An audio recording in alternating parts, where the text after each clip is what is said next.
तो hey guys, कैसे हैं आप सभी लोग। आई होप आप बढ़िया होंगे, मस्त होंगे, स्वस्थ होंगे। तो गाइस अभी जो है हम करने वाले हैं फिर से अपनी स्टडी, और वो भी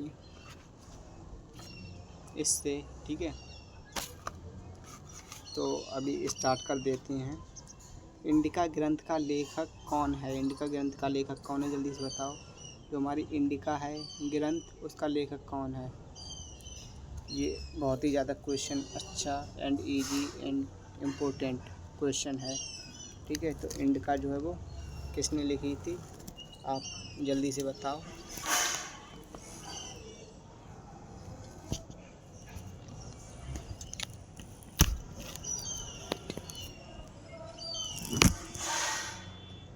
तो जल्दी से बताओ कि जो इंडिका है वो किसने लिखी थी, इंडिका। तो इंडिका जो थी वो मेगस्थनीज ने लिखी थी। इंडिका किसने लिखी थी?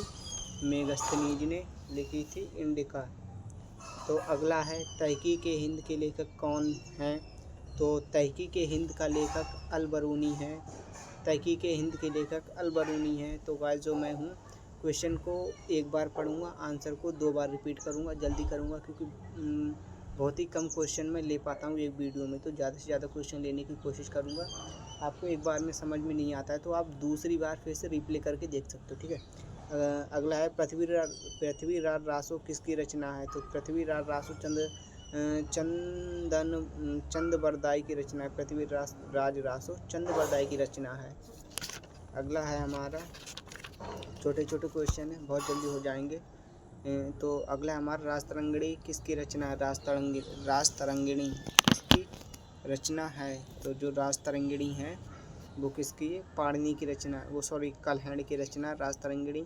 राजतरंगिणी में प्रमुख रूप से किस प्रदेश का इतिहास वर्णित है? राजतरंगिणी में प्रमुख रूप से किस प्रदेश का इतिहास वर्णित है? तो राजतरंगिणी में प्रमुख रूप से कश्मीर प्रदेश का इतिहास वर्णित है। तो अगला क्वेश्चन है, भारत में पुरापाषाण काल का अनुसंधान सर्वप्रथम किसने किया? तो भारत में पुरापाषाण काल का अनुसंधान सर्वप्रथम रॉबर्ट डूसफुट ने किया। तो पुरापाषाण काल के मानव की महत्वपूर्ण उपलब्धि क्या थी? तो पुरापाषाण काल के मानव की महत्वपूर्ण उपलब्धि आग की खोज थी। जो महत्वपूर्ण उपलब्धि थी वो आग की खोज थी। तो आदि मानव का प्रथम पालतू पशु कौन था? आदि मानव का प्रथम पालतू पशु कौन था? कुत्ता था। जिसे मैंने कई बार बताया था कि जो कुत्ता था वो उनकी हेल्प करता था शिकार करने में। उन्हें जो जैसे कोई हिरण वगैरह तो वो भाग रहा होता तो उसे आगे से घेरने की कोशिश करता था।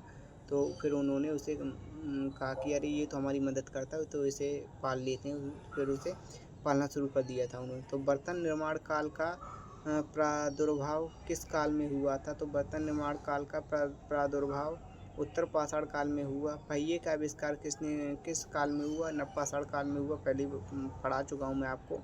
तो नवपाषाण काल के लोग किसकी पूजा करते थे? नवपाषाण काल के लोग मातृभूमि की पूजा करते, मातृ देवी की पूजा करते थे। अष्टाध्यायी की रचना किसने की थी? अष्टाध्यायी की रचना महर्षि पाणिनि ने की थी। अष्टाध्यायी की रचना महर्षि पाणिनि ने की थी। पुराणों की संख्या कितनी है? पुराणों की संख्या 18 है। अब 18 पुराण तो मुझे नहीं मालूम है, ठीक है। रामायण की रचना किसने की थी? वाल्मीकि ने। महाभारत किसने लिखा था? जल्दी बताओ। वेद व्यास ने। और रामचरितमानस तुलसीदास ने, ठीक है। अब आ जाते हैं हमारे लघु उत्तरीय प्रश्न। तो प्राचीन भारत के ऐतिहासिक स्रोतों पर संक्षिप्त टिप्पणी लिखिए। एक तो इस तरीके से क्वेश्चन बनता है। अगला, प्राचीन भारत का इतिहास जानने के लिए पुरातात्विक स्रोत बताइए। इस तरीके से क्वेश्चन बन सकता है इसी क्वेश्चन का। अगला क्वेश्चन इसी तरीके से बन सकता है कि प्राचीन भारतीय इतिहास जानने के साधनों पर संक्षिप्त लेख लिखिए। तो क्रमबद्ध और स्पष्ट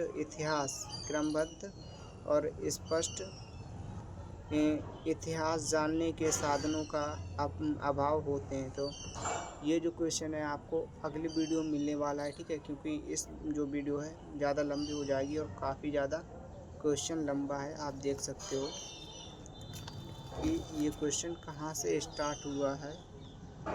ये क्वेश्चन आपको दिखा दूँ। ये क्वेश्चन यहाँ से स्टार्ट हुआ है, यहाँ से एक बार देख लो।